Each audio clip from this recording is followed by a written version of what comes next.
G'day guys, welcome to How to Play the Head Pro Way, hole number 16 here at Windaroo Lakes. I think it's the video that many have been waiting to see. Quite possibly Australia's hardest par 4. However, to me this is probably the hardest tee block. When we go to the black tees at the very back, the island becomes in play. When you play from our back blue tee block here, our previous championship tee block, the island isn't in play. The island is out of bounds. So all of a sudden, this hole requires you to dogleg around the corner of the lake with no shorter direction line. It plays very difficult. Guys, first thing I'll suggest to many of you players, play as a par 5. Every single player that's watching this video is likely, and I say likely because there's a few of you guys that maybe won't, the majority of you guys are going to get a shot on this hole, okay? Play it as a par 5. It doesn't mean you have to stand up and hit your driver. Some of the best scores I see come about on this hole, some of the easiest 5s you ever see. Players take an iron or a fairway wood, they lay down off the tee shot, they put themselves in a position where they're then in a good spot to lay up. They lay up to a comfortable club, lob wedge, sandwich, pitching wedge, whatever that might be, and then they play on from there. 2 putts makes a 5. Many guys I see, and many of the better players who don't quite hit it as long as they used to, will lay up with the second and trust their wedge play to get their 4. I've seen many guys making 4 with the layup way. Today, however, I will hit my driver, and I always do hit my driver on this hole. Simple reason being that I feel like I'm able to get down past the dogleg. If I can get past the dogleg, I can be aggressive on the next shot. And I'm always in the mindset I'm trying to get on them too. If the tee shot doesn't quite work out, we'll reassess when we get down there. The important thing for me and for many of you players, I would suggest is, again, it's about the appropriate line off the tee. If I stand up here, you've got the edge of the lake, we've got 2 trees that sit in the middle of the fairway, and then we've got a tiny little bushy tree up on the right. Guys, I always try to set it up off this back tee block in particular, have the little bushy tree on the right. Reason being is that even if I block it, I'm going to be over on the right hand side. Too many players too often are taking it too aggressively down at the left hand side, and those that try to hit their fade shot will take it at the lake there, and they try to fade it, and more often than not they actually will double cross it and pull it in the lake. If you are moving the ball left to right or right to left, the sensible approach from the tee shot here is take the line favouring the right hand side of the fairway. If you draw it, great. If you fade it, you're still going to be in play. The hole requires you to get the tee shot in play to begin with. If you don't get your tee shot in play, this hole becomes an absolute brew.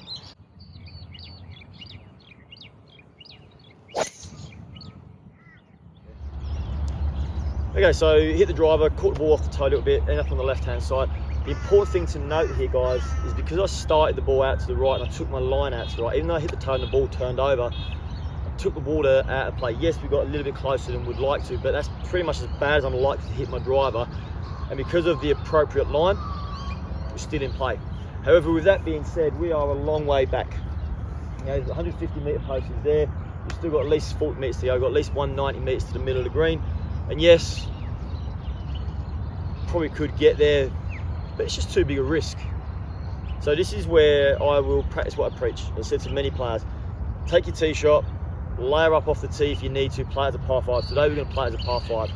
We've got a red flag so I can be aggressive with the next shot. The important thing now is to laser to the pin, get the exact measurement, figure out the number I want into that pin location, and then play the appropriate layup. So we're going to go ahead and do that for you. Okay, so we've got 210 yards to the flag. I want to have about 100 yards to the pin, so that leaves me a good sand iron. So pretty much going to play this sand iron. Might just hit the gap wedge and just take a touch off of it.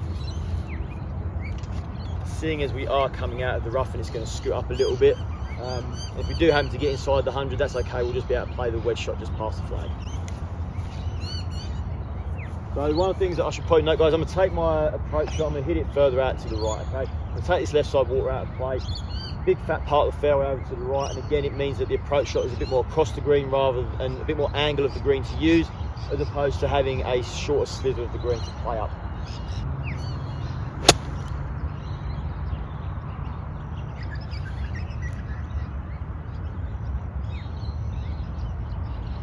So a good layup in the fairway, take the medicine. Let's see if we can make 4 by playing a sensible wedge. Worst case scenario, guys, we should make a very easy 5 and make a very, very difficult hole from the championship blue tees that little bit easier. Okay guys, so we've laid up and I'm actually pretty pleased with that. I've left myself 99 yards, so I'm pretty much at an ideal 56 degree wedge for myself. So I'm actually pretty excited. I'm pretty pleased with the fact that I did the math and I put myself in the correct spot. I think one of the things I hope you all take from this video is even pros are going to struggle when they get to Snake Gully, okay? You're not always going to hit your best tee shot. And sometimes you do hit your best tee shot, but you don't always hit your best second shot. But if we look at it as one of our shortest par 5s on the golf course, comes an easy 5. Yes, we'd all love to be able to get out and have, as a pro, a bogey-free round of golf, but sometimes you have to grind those pars out. This will be one of those holes, okay? If I do hit my driver well off the very back blocks there, or the back blue tee I should say, I'm still going to be hitting in a 5 or a 6 iron. It doesn't make the hole any easier, especially to a red flag. The only time that us pros will find the hole easier is when the tee block comes further down, but then we all find it easier. However, if you can't play a comfortable shot that can carry in the air with ease and land within a 10 metre gap of around about 170 odd metres, guys, my advice would always be lay up. Lay up to a club where you can hit, say, a smooth wedge in or a controlled swing that you're comfortable with, and try and make 4 the old-fashioned way, the hard way, call it what you will. So we're going to attempt to hit the 56 degree right now, try and get it close to the flag, try and walk away with the 4, and if not, hopefully worst case scenario is you're making a 5, move on to hole number 17.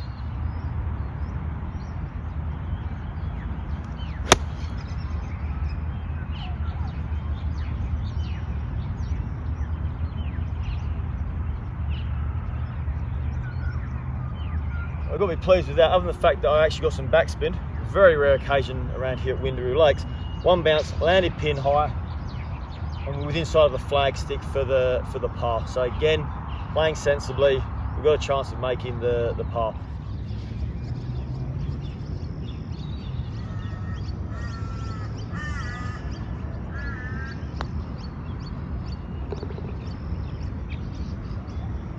So there you have it, guys. Laying up sensibly on the second shot, leave myself a wedge to a 3rd shot, a comfortable club, hitting it inside of a good range, making the putt, making the 4. Easy 4 on a tough hole because I played it sensibly, and I played to where my strengths are. Guys, I would encourage many of you to play it as a par 5, okay? Worst case scenario, you do make a 5. It's a pretty good score on Australia's toughest par 4.